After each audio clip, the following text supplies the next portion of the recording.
Hey everyone, I am Jagadeeswari teacher Jagathi maths garden. ఈ game ద్వారా మనం పిల్లలకి basics addition, subtraction, multiplication, division practice చేయించవచ్చు. అలాగే ఫార్ములాస్ ప్రాక్టీస్ చేయించాలన్నప్పుడు ఎక్స్పోనెంట్స్ ఫార్ములాసు, తర్వాత మెన్సురేషన్ ఫార్ములాసు, స్టాటిస్టిక్స్ ఫార్ములాసు, ఇట్లా డిఫరెంట్ టైప్ ఆఫ్ ఫార్ములాస్ కూడా ప్రాక్టీస్ చేయడానికి ఈ గేమ్ చాలా ఆసక్తికరంగా ఉంటుంది. ఇప్పుడు ఎలా ఆడాలో చూద్దాం. ఈ గేమ్కు ఇక్కడ మేము స్క్రిప్ట్ పైన ఏవి నేర్పించాలనుకుంటున్నామో వాటిని కార్డ్స్ పైన రాసి పెట్టుకోవాలి మనం సెట్స్ లాగా. ఇప్పుడు నేను ఇక్కడ ఉపయోగించే సెట్స్ ఏమో మల్టిప్లికేషన్స్, అడిషన్, సబ్ట్రాక్షన్స్ సెట్స్ ఉన్నాయి. ఇవి నెక్స్ట్ లెవెల్లో మనం ఏం చేయొచ్చు అంటే డివిజన్ అట్లా పెట్టుకోవచ్చు. తర్వాత ఏమైనా ఫార్ములాస్ నేర్పించాలన్నప్పుడు అక్కడ ఫార్ములాస్ కూడా మనము కార్డ్స్ మీద రాసి అక్కడ పెట్టుకోవాలి. సింబల్స్ నేర్పించాలన్నప్పుడు సింబల్స్ పెట్టుకోవాలి. ఏది అవసరమైతే అది మల్టీ యూజ్ అనమాట. రకరకాలుగా ఈ గేమ్ను మనం ఉపయోగించుకోవచ్చు. ఇక్కడ మొదట మన పిల్లలకు ఆసక్తిగా ఉండడం కోసం ఇక్కడ ఒక గేమ్ ఉంది. 3 బాల్స్ ఉంటాయి. ఇక్కడ 3 బాల్స్ తీసుకొని ఏం చేయాలి, ఫస్ట్ దీంట్లో వేయాలి. వేసిన తర్వాత మూవ్ అవ్వుకుంటూ కింది వరకు వస్తాయి. వచ్చిన తర్వాత అవి కిందికి రాగానే ఇక్కడ వీళ్ళ బజర్ స్టార్ట్ అనమాట. అక్కడ కిందికి రాగానే ఇక్కడ వీళ్ళు వేయాలి. ఎట్లా వేయాలి, ఫస్ట్ ఇప్పుడు అనురాగ్ని చూపిస్తా. అనురాగ్, నువ్వు బాల్స్ తీసుకో. Play the game. 3 బాల్స్ దీంట్లో అయ్యి స్పైరల్లో 3 ఒకసారి. Okay, observe them, enjoy.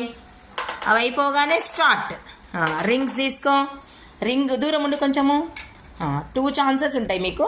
కొంచెం దూరం ఉండి ఒక్క నిమిషం ఆగబెట్టి. 2 ఛాన్సెస్ ఉంటాయి. ఇప్పుడు ఇక్కడ కొంత దూరంలో నిల్చొని రింగ్ వేయాలన్నమాట. ఏ దాని మీద పడితే ఏ దానిపైన పడితే ఆ కార్డు తీసుకుపోయి నోట్బుక్లో లెక్క చేసుకోవాలి. చేసుకొని ఆన్సర్ అయిపోగానే మళ్ళీ 3 బాల్స్ తీసుకొచ్చి దీంట్లో వేయాలి. ఏషా బాల్ అయిపోగానే మళ్ళీ వచ్చి మళ్ళీ ఆడాలి. ఇట్లా ఒకరికొకరు ఎవరిది వాళ్ళు వేసుకోవాలి. అట్లా వీళ్ళకి ఏంటంటే 2 ఛాన్సెస్ ఉంటాయి. 2 సార్లు పడకపోతే మళ్ళీ బాల్స్ తెచ్చి దీంట్లో వేయాలి. వేసిన తర్వాత మళ్ళీ ఇక్కడ రింగ్ వేయాలన్నమాట. ఇట్లా రకరకాలుగా మనం మార్చి ఈ గేమ్ని ప్రాక్టీస్ చేయించవచ్చు. ఇప్పుడు అనురాగ్ వైభవ్ ఆడతాడు. ఆడబెట్ట. ఏది పడింది నీకు చూడు. ఏ కార్డు ఒకసారి. ఏ కార్డు? సబ్ట్రాక్షన్ కార్డు వచ్చింది. అంటే ఈ లెక్క నువ్వు నోట్బుక్లో చేసుకొని ఈ లెక్క నోట్బుక్లో చేసుకుంటే మళ్ళీ వచ్చి ఏం చేయాలి, మళ్ళీ 3 బాల్స్ దాంట్లో వేయాలి. ఓకే, నోట్బుక్లో చేసుకున్నంతసేపు ఇంకొక స్టూడెంట్ వస్తాడు. ఇంకొక స్టూడెంట్స్ వచ్చి ఏం చేస్తారు, మళ్ళీ 3 బాల్స్ దీంట్లో ఎంజాయ్గా 3 బాల్స్ దీంట్లో వేస్తాడు. వేసిన తర్వాత ఆ బాల్స్ కంప్లీట్ కాగానే వావ్ ఫెంటాస్టిక్ స్టార్ట్. కంప్లీట్ కాగానే ఇక్కడ రింగ్ ఉంటుంది. రింగ్ తీసుకోవాలి. రింగ్ తీసుకొని ఏదో ఒక దాంట్లో మళ్ళీ కొంత దూరంలో, ఎంత డిస్టెన్స్ అవసరం కొంత దూరంలో నిల్చొని వేసుకోవాలి. అక్కడ ఏ ఆన్సర్ ఏది పడదో చూసుకొని మళ్ళీ క్యాలిక్యులేషన్ చేసుకొని రావాలి. ఒకవేళ